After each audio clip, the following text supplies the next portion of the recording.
We got to execute on our behalf. I mean, they're going to come out there on certain defenses to stop the run. We know that. We just got to execute it. We just got to figure out what we can do earlier in games to get the results that we got in the second half, and so we're not put in a tough situation for the defense, and then obviously not shooting ourselves in the foot and getting down big. You got to force them into tougher situations. Third and long is always an advantage for a defense, but we didn't take advantage of it. We just got to come in, put the work in this week, and prepare ourselves, for a really good offense. That's the main focus, just getting back to work and focusing on us. There's a lot to be excited about, as I mentioned, man. This is a big football game. It's in our venue. It's prime time. The strength of the brands is something that is to be respected. It's a responsibility to represent the black and gold, and I would imagine the guys in Dallas feel the same way. You can't put a price tag on standards and legacy, and both organizations have that. Here we go. This pass is caught, and that's a touchdown. That's the way to work. Come on. He's hit that sack. The Steelers win the football game. Let's go. Come get it. You know what it is. This one is in the history books. Here we go. Welcome to the 84 Lumber Mike Tomlin Show. Hi, everybody, and welcome to the 84 Lumber Mike Tomlin Show. I'm Missy Matthews. The Steelers' pursuit of staying undefeated in 2024 ended in Indianapolis. Despite having a chance to tie or win it at the very end, the Steelers couldn't dig themselves out of a hole that they created at the very beginning of the game. For more on what went wrong against the Colts in Week 4, let's welcome in Bob Pompeani, who's standing by with Coach Tomlin. Guys. Missy, thank you very much. Steelers getting ready for a big Sunday night game against the Dallas Cowboys, two of the biggest brands in all of football go head-to-head. But before we delve into that, head coach Mike Tomlin is here talking about last week in Indianapolis. You had time to review this now. Looking back on that game, biggest takeaways. It can be described as a tough loss. I kind of always laugh at that because they're all tough from my perspective. But if you mean it's tough in the sense that we had our opportunities, then certainly. In review of the tape, we had our opportunities. I got to give Indy credit. They did a lot of good things. The way they started the game particularly was really impressive. But we had our opportunities, man. We got to do a good job of taking care of the ball. We got to do a good job of capitalizing when we have opportunities to take the ball away. I just think the turnover component, the ball search and ball security component, and the points relative to it were the significant difference in the game. We had a sack fumble, man. We lost 22 yards, kicked us out of field goal territory. We fumbled the ball inside the 5-yard line. We dropped the interception in the end zone on defense. And those type of things have a direct impact on the scoring component. We lost that game by 3 points. And so there's a lot of instances we could point to that could have been the difference. George Pickens had a good day statistically, but that play will stand out. Is there a teaching moment for that play? Because you're in the red zone, you're at the 5-yard line. I don't know that there's a teachable moment. It might be to a football novice, but, that's just general operating procedure for us every day of our lives, the ball security component. If you catch it, run it, or throw it, you're catching and running and throwing with our hopes and dreams. That's the level of urgency that we have regarding ball security.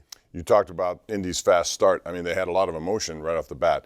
How do you prevent that from happening moving forward? Just those, slower starts that we've seen. I don't know that they're always avoidable. The opponent you play in the venue oftentimes has a lot to do with those variables, but you're capable of enduring it. You're capable of working through it. I think every game has some ebb and flow, and particularly in the early stages when you're in a hostile venue against a fired-up football group. Oftentimes it's just enduring those initial moments and finding your own traction and footing within it. Oftentimes turning back some of that emotion comes with a play or two. We started extremely slow, obviously, in this last game, but I don't think anybody would argue that play by Darnell Washington in the flat where he stiff-armed that guy and then hurdled the next guy was something that kind of, took the emotions out of the venue and really jump-started us, for example. All right, let's talk about the run game because you have issues at your offensive line. It seems like every week somebody's going down. Sort of the opposite of last year. You guys went through relatively healthy in the offensive line. What changes will you make given the injuries there? Thankfully we got Isaac back this week, and so it's good to have him back in the lineup. With JD going down, it's just going to be another opportunity for Mason McCormick to show what he's capable of. We'll slide him over to the right. Spencer's been playing guard and tackle since Troy's injury, and so we want to stay in that mindset with him. He'll play some guard, some tackle reporting as eligible in short yardage-like circumstances as a tight end. His versatility has been a real asset to us, and so we'll stay in that mindset. We'll slide Mason over to right guard and start him. You have a lot of young guys, but they've stepped up, and that seems to be the way it's gone in the NFL. Guys are no longer waiting around to get acclimated. You throw them in. Have you been pleased generally with what you see from those guys? I have. We focused a lot of our offseason attention and energy on fortifying young talent in that room over the last 2 years, and it's been a good thing that we've done that because we've had to call on it, and those young guys are playing significant roles for us, and it's appreciated. Justin Fields, I think most of us who watched thought he played a pretty good game, minus obviously the miscues and the turnovers, but overall, assess his performance here week 4 now after you've seen it for 4 straight weeks. You know, as I've mentioned repeatedly, this journey is a get-to-know process when our relationships are new. And anytime you step into a stadium, man, there's an opportunity to learn something more. And I just really loved his demeanor in the face of the adversity that we faced last week. There was no blink in him. He was steady emotionally. A guy like that is easy to follow for the others. You can have conversations, strategic conversations with him.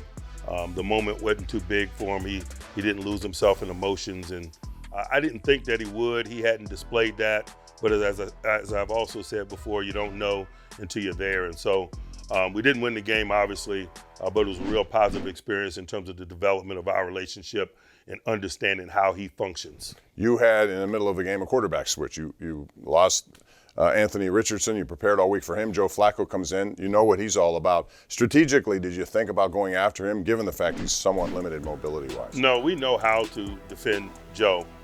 Although he lacks mobility, he makes good and quick decisions. That's why you have a veteran guy as a backup. Blitzing Joe is not, not advantageous, man. You don't get to be in this league as long as he has and not be able to process pressure and know where to go with the football and things of that nature.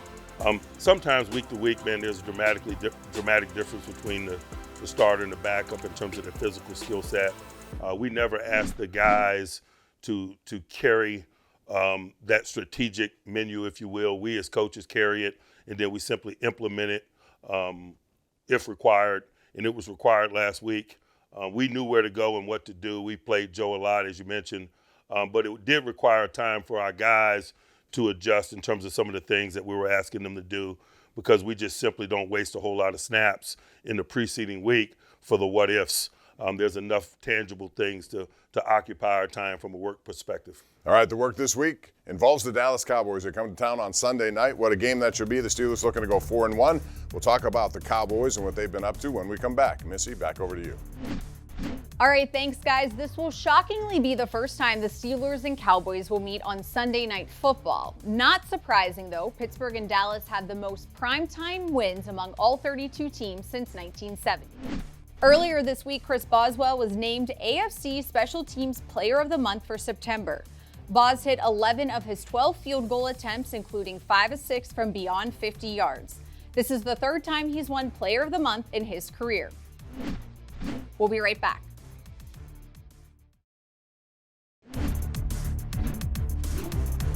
Welcome back to the 84 Lumber Mike Tomlin Show. The history between the Steelers and the Cowboys is well documented, as they're the only 2 teams to face off in 3 different Super Bowls.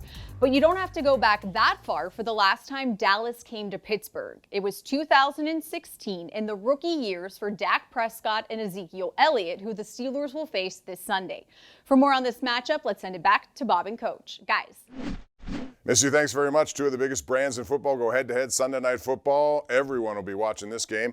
Coach, let's talk about Dallas. They've struggled at times. A lot of teams have been up and down early on, but they have an elite quarterback and some pretty good receivers. Start there and what it takes to stop those guys. Man, if you're playing a Dak Prescott-led group, man, first of all, you're in for an all-day endeavor. I just got a lot of respect for him. It's amazing that we haven't seen more of him over the years. I think he's only played against us once in 2020. I think he was injured, but just been an admirer of his talents from afar, his competes, his decision-making, his prudent use of mobility. he just has a real high floor as it pertains to the game and the quarterback position. He's got a real good rapport with his eligibles. CeeDee Lamb, they do an awesome job of moving him around. It's really challenging to have a sense of where he's going to be. I'd be remiss if I didn't talk about Jake Ferguson at tight end. Dak's really good on the interior portions of the field with close quarter accuracy, man. And Jake is really good in that area. His run after for a tight end is excellent. And so he's just got a really good arsenal of weapons, and he spreads the ball around. He's got some top-tier guys in those two in particular. Zeke Elliott went to New England and proved he still has plenty in the tank, so they brought him back to Dallas. Talk about him and where he is in his career. Zeke, man, is a deliberate downhill guy. The pile always falls the appropriate way. I think back when we played them in 2020, man, it was a 3rd down and 1. We hit him about 2 yards deep in the backfield, and he got 2 on the play. And that's just indicative of Zeke, man. He doesn't have a very large hit surface. He's got very good contact balance and leg strength and pick and vision. We know what it's about when you're playing him. We got to work our tail off to minimize his impact on the game. And of late, particularly in those situational moments, man, they're an aggressive 4th and 1 group, for example. It is very difficult to stop a guy like him from getting a yard or 2. Flip the side, we're talking defense, and their defense has been flying to the football over the last several years. This year, injuries have changed a little bit of that, but they got some elite players over there, and I'm sure you have to really kind of strategize who you're going to go after and who you won't go after. Yeah, and not only have they gone through some transition from a player perspective, but with Dan Quinn and Joe Witt now in D.C., that has been significant. But they went out and acquired a veteran in Mike Zimmer, man, a guy that's been around this game for a long time and have coached defense at a real high level. Obviously, I'm familiar with Zim from his time, particularly in Cincinnati, what he was able to do with that group years ago. They will remain aggressive. That is Zim's personality. They're minus a couple top-flight edge rushers, and so, I know he lives in the pressure on the quarterback world, and so if he can get it done with 4, he'll do that. If he needs to bring more than 4, he will definitively do that. He's one of the godfathers, if you will, of the AA pressures that kind of permeate our league today.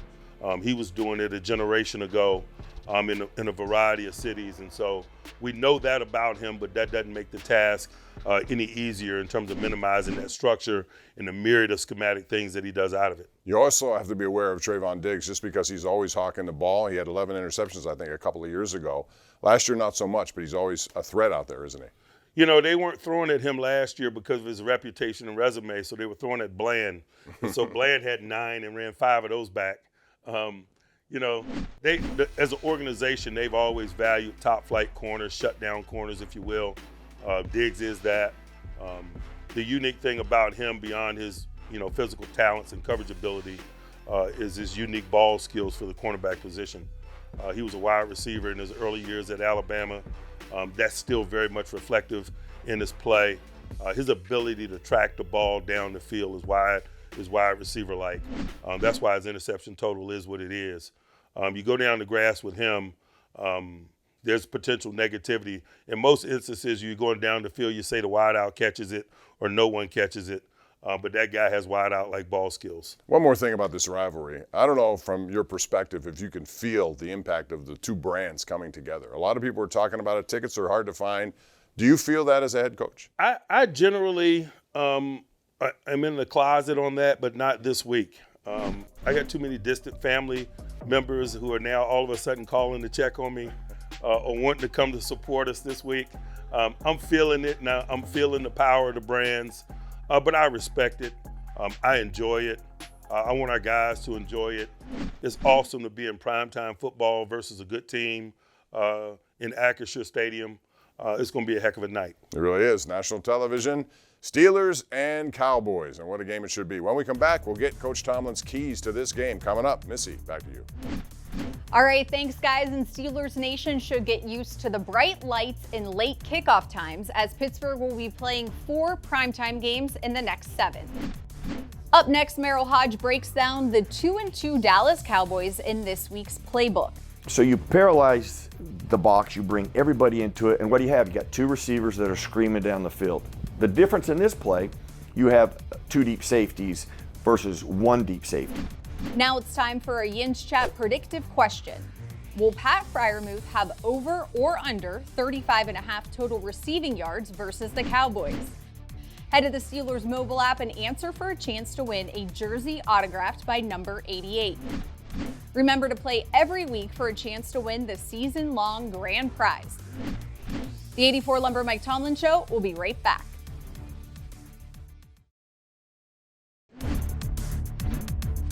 Welcome back to the 84 Lumber Mike Tomlin Show. Since meeting in Super Bowl 30, the Steelers and Cowboys have met 6 times, splitting those games 3-3. The last 5 matchups, however, have been decided by 7 or fewer points. And for more on what to expect Sunday night, it's time for this week's Playbook with Merrill Hodge.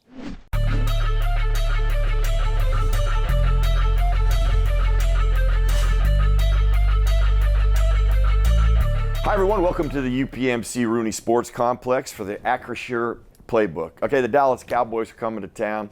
Their defense has been rattled a couple weeks ago against the New Orleans Saints. They've had some issues with how they go about handling some offenses that do hard run action and attack downfield. Now the Steelers actually do that pretty well when they throw the football and when they want to be explosive. Now here's how you know the difference between run action and play action. Just use the line of scrimmage. Look at the offensive lineman. Look how they're trying to double team right there at the center and the effect it has on that middle linebacker. It pulls him into the box. You know, Derek Carr is going to fake the ball. But look what it does to the entire box. It paralyzes them because they think it's run, because it looks like run initially. And then if we go to the perimeter, only 2 receivers are going downfield. So these guys are screaming down the field. The box is attacking the line of scrimmage. This creates a massive void in the middle of the field. And this is why run action is such a great way to throw the football, and the Steelers do it so well. You can see right here, you know, Kamara leaks out of the backfield holding this underneath linebacker, which even makes a bigger void in the middle of the field. The one wide receiver is carrying both the corner and safety deep, and this is a very easy pass. You can see that the pocket is clean, max protection, no pressure on Carr, and he completes this one for a big play for the Saints early in the game. Well, the next drive, they actually come back and do the exact same thing. They just get a different coverage. So let's first go and stop it at the run action. See, all of this to the box looks like a run. Look, the ball's out. Kamara looks like he's going to get a handoff. So you paralyze the box, you bring everybody into it, and what do you have? You got 2 receivers that are screaming down the field. The difference in this play, you have 2 deep safeties versus 1 deep safety. Now, the route combination is very similar, but I want you to watch the safety at the top of the screen versus the bottom. He starts opening into the field to the wide receiver. And the corner at the top, he's riding the wide receiver to the middle of the field. Well, when Carr sees that, he knows he's going to go to the post route down the middle of the field, because that safety can't turn and run on it because he's watching for the in route. And they already give a big play up there, so rightfully so. He reads it perfectly. Safety plays it too flat, over the top, and it's just an absolutely perfect throw. These run action type of plays, the Steelers do well too. And Arthur Smith is great at dialing those things up. I would expect to see those type of things, and if they can hit them, we ought to see some explosive plays with the Steeler offense this week. You can catch more of Merrill's playbooks and other content on the Steelers official YouTube page. Well, the calendar has flipped to October, and hopefully you don't mind staying up late, as the Steelers don't have a 1 o'clock game this entire month. They do, however, own a 26-8 record at home under Coach Tomlin in October. For more on how they can get back into the win column, let's send it back to Bob and Coach for your keys to the game, presented by your neighborhood Ford store. Bob.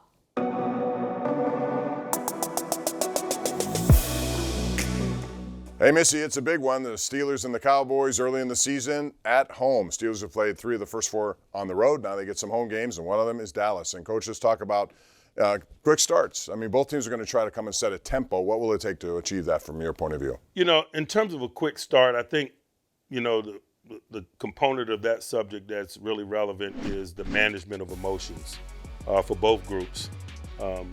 When you don't manage your emotions well, sometimes you don't play clean enough from a penalty perspective. Sometimes you play hard but not smart. Sometimes you lack communication, and particularly in our home venue in prime time, and the communication at the early stages is going to be significant for our defense. it'll be challenging for Dallas's offense, but it's also challenging for our defense. And so those are some of the things that really have my and our attention regarding quick starts. How do we utilize our emotional fuel, and how do we communicate? Because communication is a component of connectedness, and in a venue that we expect to be really hostile for the opposing offense, it could also present challenges for our defense. You have two really good corners going on either side. Joey Porter Jr. for you. You got Diggs on the other side. Those specific players, how much will they impact this game? You know, oftentimes when it's two of them, it's the guys they aren't covering. And it's the complementary players, to be quite honest with you. It's a big game. They're both capable, as you mentioned. I'd imagine they're both going to have their moments. But I also imagine they're both going to give up a play or two. They're playing against some top quality receivers on each side. Also, you got Sunday night. The emotion is there. You guys seem to really raise your level of play on Sunday night. Can you put your finger on that, why that is so important, especially at home? You know, it's that primetime action, man. I think we all love it as competitors. You want to be coming in everyone's living room. You know what that's about. You want your peers to watch you. We all that compete on Sundays at 1 o'clock, man, by the evening time, man, we're ready to watch football. And so just performing in front of the larger audience, performing in front of your peers, playing at prime time, is just a lot of things that I don't take for granted, and that's really exciting if you love this business. Well, everybody's going to love this game. Coach, thanks very much, and all the best on Sunday night. Thank you. That's going to do it for this week's Mike Tomlin Show. For Missy Matthews and head coach Mike Tomlin, I'm Bob Pompeani. Again, we'll do it next week. Steelers and Cowboys tomorrow. We'll get you started at 11:30 a.m. with our BetMGM kickoff show. Hope to see you then. Have a great weekend, everyone.